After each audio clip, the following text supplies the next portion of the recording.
Mon cher Quesitus, ma vie spirituelle s'intensifie et change complètement de tonalité en quelques semaines. Une vraie révolution se prépare. Voici quelques extraits de mon journal durant cette période de préparation avant ma découverte de Marie. 5 avril 1993. Un verset biblique prémonitoire. Car je sais, moi, les desseins que je forme pour vous, desseins de paix et non de malheur, pour vous donner un avenir et une espérance. Cette promesse a été faite aux exilés à Babylone après la destruction du royaume d'Israël. Ils devront attendre 70 ans pour revenir à Jérusalem. Je vais attendre 5 ans. Depuis quelques jours, je lis avec passion l'histoire d'une âme de Thérèse de Lisieux. Voici ma première impression. Thérèse offre tout à Jésus. Sa vie, ses peines, ses souffrances physiques, ses péchés, ses faiblesses, comme un sacrifice d'amour. Tout, y compris le mal, est offert et transformé en amour.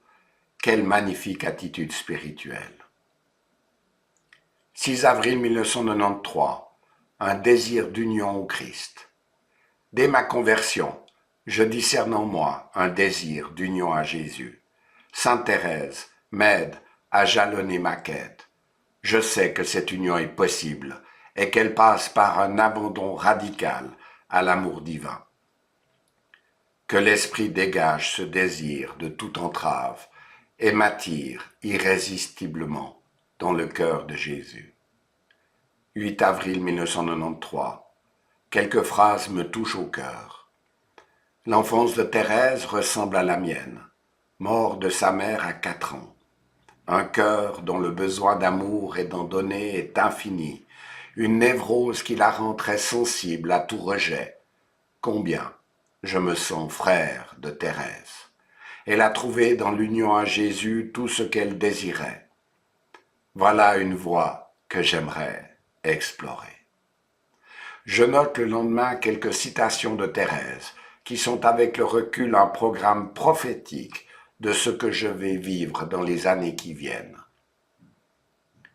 Maintenant, je n'ai plus aucun désir, si ce n'est celui d'aimer Jésus à la folie.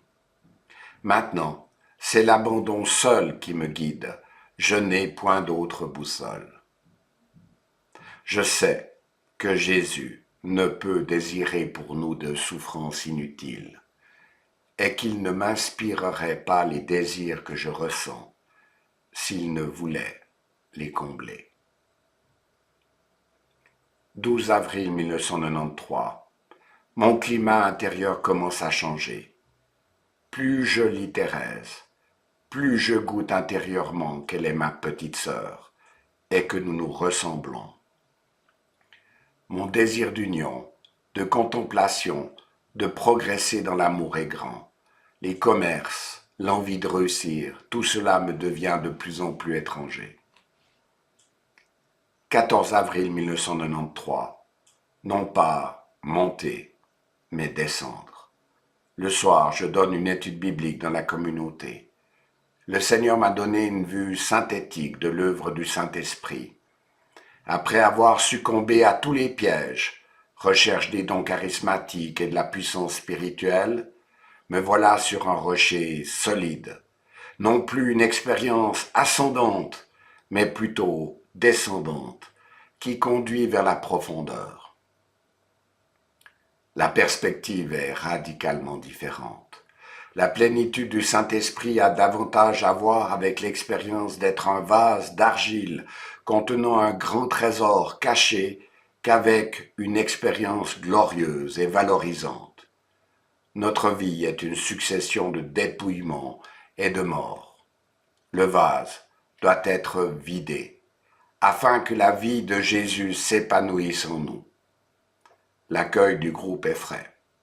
Ils ne sont pas habitués à entendre ce genre de discours. 17 avril 1993. Une grande déception, mais aussi une grande expérience. Un acheteur très intéressé par le studio renonce pour un problème juridique avec l'immeuble. c'est le deuxième. J'écris à 4 fournisseurs importants pour leur expliquer la situation et demander leur patience. J'accepte par amour pour Jésus ma faiblesse, mon impuissance à résoudre la situation, mais surtout vivre l'humiliation de ne pas pouvoir rembourser mes créanciers alors que j'avais promis de le faire à fin mars. L'atmosphère de ma vie intérieure est en train de changer en profondeur. Dans la nuit de l'épreuve, je me laisse attirer par l'abandon entre les mains de Dieu. Mais dès que je vois une petite lumière poindre, je reprends les rênes et reviens à mes réflexes naturels. Il me faudra 5 ans et tout perdre pour que cette attitude spirituelle me devienne naturelle. Ah, la pédagogie de Dieu. 18 avril 1993, une nouvelle vie spirituelle prend son essor.